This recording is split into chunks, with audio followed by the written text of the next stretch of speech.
confused and slightly threatened, you know, like, do you know who I am?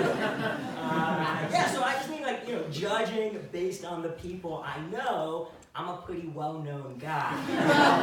Like most, though apparently not all of the people I know who I am. So if my calculations are right, like 70% of you in this room know who I am. And yeah, you can probably tell I study statistics at a graduate level. But,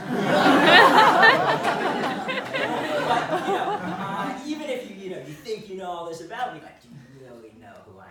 You know, like, should we get to know me a bit better? Like, so, I think I'm a pretty modern guy, you know, like I'm pretty good at using spell check, like I'm pretty effective at that tool, like even in R, the statistical package is just F7, it's not a problem, it's no problem, and I also have a lot of student debt, so in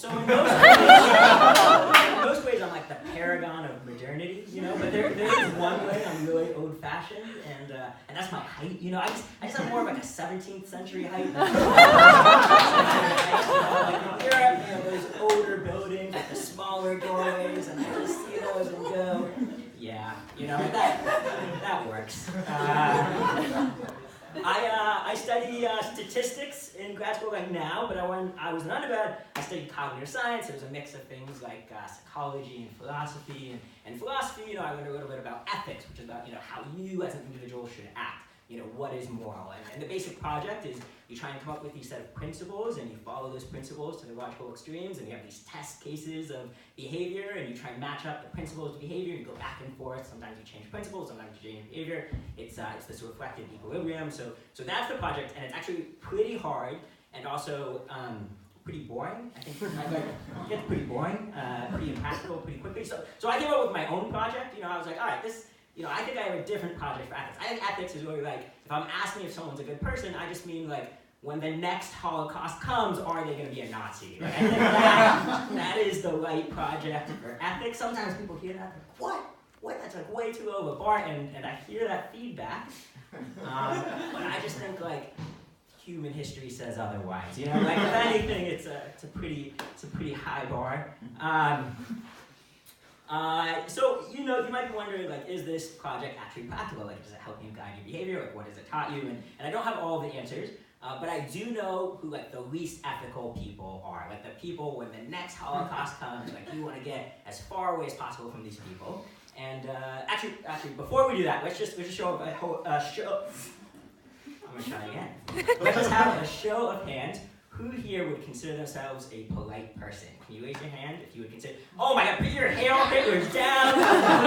People-pleasing motherfuckers! The shame you have. You know, I just think it's like amazing when people are so thoughtful about making other people feel welcome and considerate, but like, I just don't know what's gonna happen, you know, when they come to round up all the gingers. You know, like it could be fine. Or, you know, they could come to the door and knock, and they could be like, give me the redhead you're hiding. And you're like, what? You're rounding up redheads? Like, oh my God, I'm so sorry, I had no idea. Like, come in. Like when the next Holocaust hits, like I'm gonna get as quickly as I can to like the biggest jerks home, you know, because like I know exactly how that's gonna go. Like the Nazis are gonna come up and they're gonna knock on the door and they're gonna be like, give me your redhead, and they're gonna be like, you can take my redhead from my butt, you know. And now those are the kind of principles we need when the next Holocaust hits. Like you need to know what's right and wrong and not be afraid of a little confrontation and have a deep reservoir of butt jokes. Like that's what ethics is all about. So speaking about the Holocaust and the apocalypse, I recently realized that the zombie apocalypse is a form of white privilege. Not like all zombie apocalypses, but like the type of zombie apocalypse where it's like two guys and they really think like their survival depends on being prepared, you know, like their background has led them to believe that the only way harm arrives at their doorstep is if things that are dead develop the ability to walk, you know, like even though being dead is just like not having a circulatory system and walking definitely requires circulation, like they're like, this is how it happened, this is the only way I can imagine, this is how society falls, you know, and yeah, I just think, oh man, I forget what I think. Oh yeah, I think the great irony of that, is like they're probably the zombies, and their time would be better spent like thinking about avoiding the banality of evil, because like most of the world, the apocalypse is like not some great mystery. Like we've seen this one before, we know how this goes. That went even better than I thought. Okay. All right. I guess I'll switch to talking about my dating life.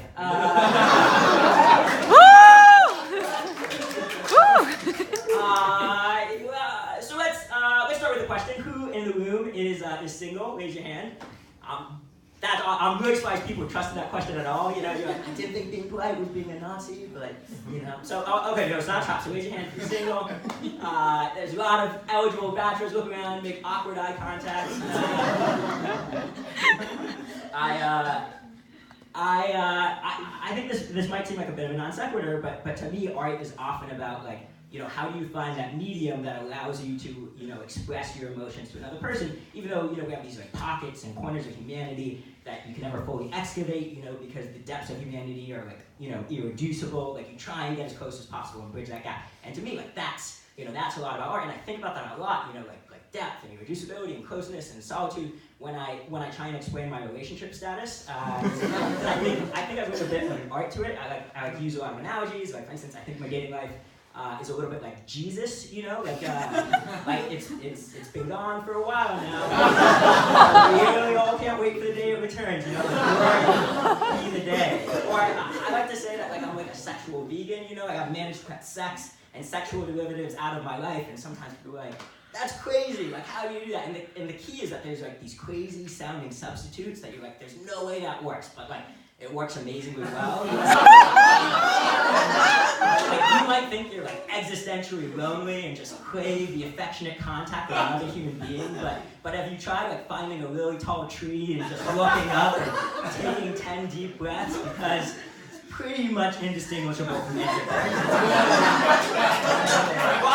It's been a while since I had like, the wheel sex. I don't remember all the details, but the treatment is pretty good, it works pretty well.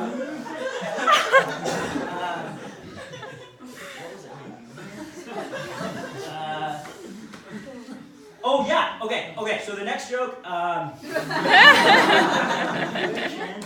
next joke, I promise I came up with it, but I recently saw something that looked a little bit, kind of exactly identical on Reddit, but I promise, I came up with it, and I'm just not in a position where I can just be, throwing away mediocre material because it's exactly there on Reddit, you can tell now by how much I'm stalling here in this very moment, by how little material I have, it's happening right now, I'm stalling, that I just can't throw away this joke. Is that okay? Can I?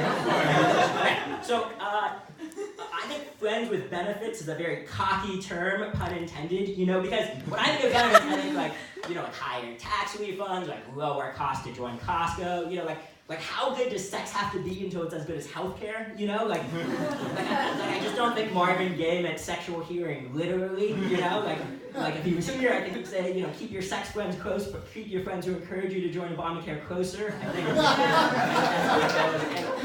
and I think the thing to me that's so crazy about that term, friends with benefits, is just a totally different approach than I have to sex, because to me, sex is the closest, most intimate, vulnerable thing you can do with another person, because I'm so bad at sex. If I were to bring in another person to experience that, I have to really trust you. Even though I want to focus on the other person and their needs, I'm at the point where my sexual fantasies, is there's this stylish, sexy individual, and they're we should make love, and I'm that's an amazing idea. But before we do that, you have to promise you're not gonna laugh at me. That's where I'm coming from. Pun intended. So I don't know, different strokes for different folks. Most of that material didn't work, but it was on there, so.